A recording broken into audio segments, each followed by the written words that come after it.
নমস্কার বন্ধুরা, আমি Lima. Welcome to my channel Lima's at home cooking. কেমন আছেন আপনারা? আশা করি সবাই ভালো আছেন, সুস্থ আছেন। আজ আমি আপনাদের জন্য এনেছি চিকেন লাবাবদারের ভীষণই মজাদার, খুবই টেস্টি আর খুব সহজেই তৈরি করে নেওয়া যায় এই রেসিপিটা। তো হাতে যদি সময় না থাকে এই রেসিপিটা একবার ঝটপট তৈরি করে নিয়ে খেয়ে দেখবে, ভীষণই মজার হয়। একবার অবশ্যই ট্রাই করতে পারেন। তাহলে চলুন রেসিপিটা আপনাদের সাথে শেয়ার করে নিই। এখানে আমি নিয়েছি চিকেন, একটা টমেটো, এখানে কিছু বেসিক মশলা নিয়েছি। তো মশলাতে নিয়েছি লঙ্কা, স্বাদ হিসেবে আপনারা নিতে পারেন, 1 চামচ জিরে, 1 চামচ ধনে, হাফ চামচ গোলমরিচ, 1 চামচ নিয়েছি আদা বাটা আর 1 চামচ নিয়েছি রসুন বাটা। রসুনটাকে খুব বেশি বাটিনি, অল্প একটু থেতো মতো করে নিয়েছি। এখানে একটা আস্ত রসুন নিয়েছি আর এখানে প্রায় 200 গ্রাম মতো পেঁয়াজ কুচিয়ে নিয়েছি। তো পেঁয়াজ সব কিছু এখানে অনেকটাই কমপ্লিট। এরপর চলুন রেসিপিটা শুরু করা যাক। তো এখানে আমি সসপ্যানে প্রথমেই 150 গ্রাম তেল গরম করে ঠান্ডা করে রেখেছিলাম। তো এই তেল থেকে সামান্য অল্প একটু তেল কুকারে আমি দিয়ে দিচ্ছি। এটা একটু গরম করে নেব।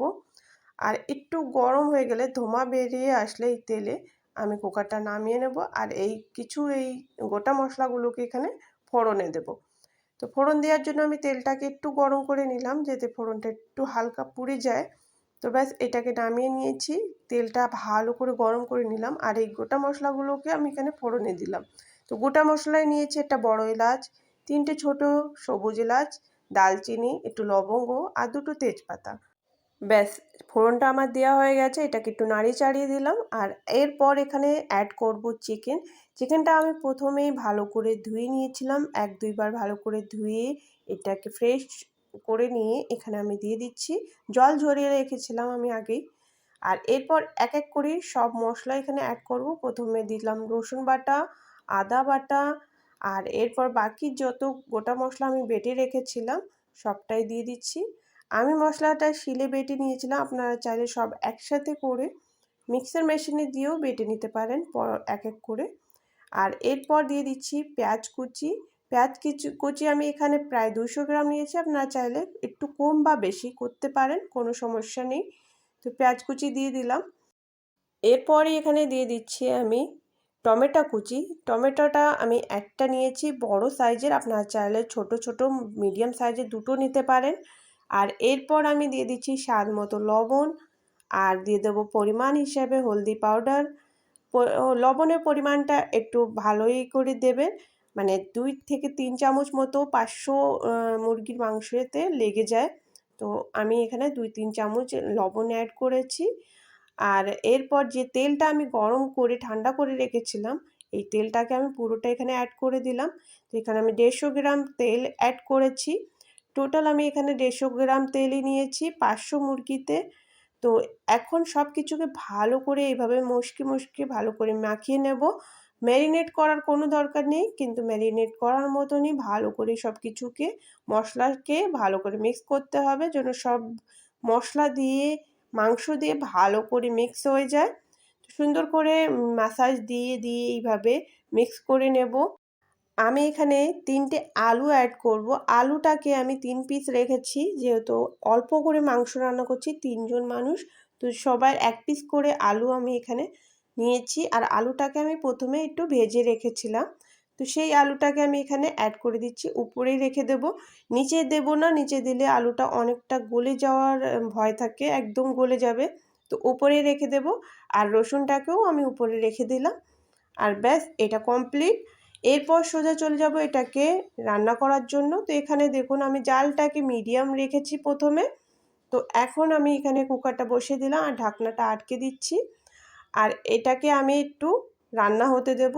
যখন এখানে হালকা একটু গ্যাস ভরে যাবে, মানে একটু গরম হয়ে আসবে আর কুকারটা একটু হুসহুস করা শুরু করবে, তখনই কুকারটাকে ধরে একটু ঝাঁকিয়ে দিতে হবে।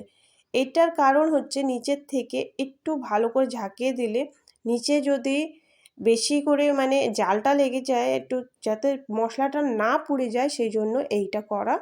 আর ব্যাস এটাকে ঝাঁকিয়ে দিলে এরপর জালটাকে একটু বাড়িয়ে দিতে হবে। আর 5 থেকে 7 মিনিটের জন্য এটাকে এইভাবে দম দিতে হবে। তো সিটিটা পুরো যেন বেরিয়ে না আসে সেটা খেয়াল রাখতে হবে। তো সিটি পুরোটা বাইরে আসার আগেই গ্যাসটাকে অফ করে দিতে হবে। আর এরপর দেখুন ৭ মিনিট পর এটা খুলে রেজাল্টটা দেখুন কতটা সুন্দর কালার চলে এসছে। দেখে কেউ বলতেই পারবে না কি এটা আমরা কষা করিনি। আর এইভাবেই আমরা রান্না করে নিয়েছি। আর এরপর 1/2 চামচ গরম মশলা আর কিছুটা ধনেপাতা দিয়ে আমরা এটাকে আর 30 সেকেন্ডের জন্য গ্যাসটাকে অন করব যাতে সব কিছুকে ভালো করে মিক্স করে নিতে পারি। আর এখন 30 সেকেন্ড জাল দিয়ে আমি এটাকে বন্ধ করে দিলাম। আর এখন এটাকে ভালো করে মিক্স করে দেব।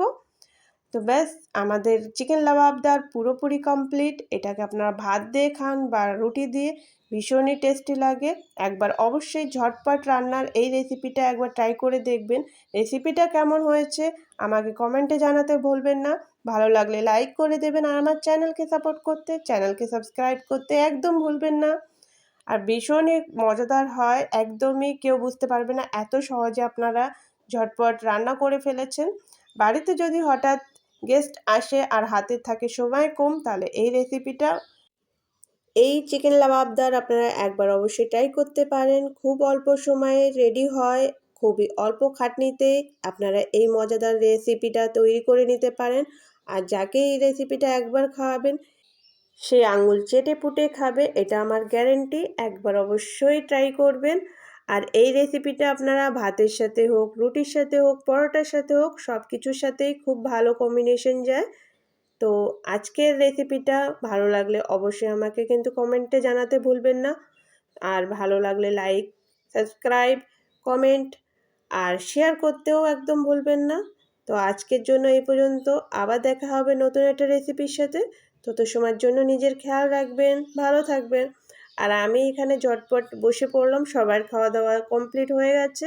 আমি একটু লেট হয়ে গেছিলাম, ওই জন্য আমি বেশি ভালো করে এখানে দেখাতে পারলাম না। যে থালায় আমি ভাত নিয়েছি, ডাল, বড়া, আর সেই থালায় পাশে আমি মাংসটা নিয়ে নিয়েছি।